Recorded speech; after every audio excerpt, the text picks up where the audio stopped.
প্রচলিত একটি কথা আছে যে যারা খুব দ্রুত খাবার খান তারা সাধারণত অনেক বেশি অ্যাম্বিশাস বা উচ্চাকাঙ্ক্ষী হন, আর যারা খুবই আস্তে আস্তে খাবার খান, অনেক সময় নিয়ে খাবার খান, তারা সাধারণত একটু পেশেন্ট বা ধৈর্যশীল হন। খুব দ্রুত খাবার খাওয়া যেমন শরীরের জন্য ভালো না, তেমনি খুব আস্তে আস্তে খাবার খেলে দেখা যায় যে অনেক সময় নষ্ট হয়।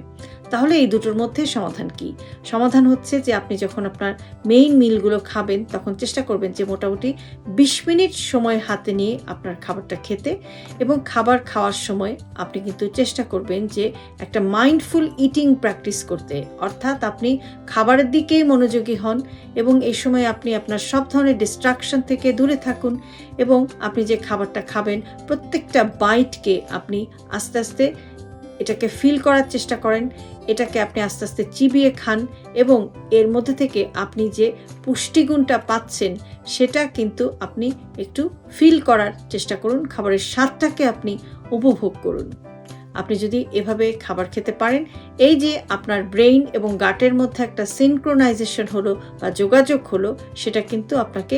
মাইন্ডফুল ইটিংয়ের একটা সুন্দর হ্যাবিটের মধ্যে নিয়ে আসবে, এবং যেটা খাবার থেকে সঠিক পুষ্টিগুণগুলো পেতেও কিন্তু আপনাকে সাহায্য করবে। ভালো থাকবেন সবাই।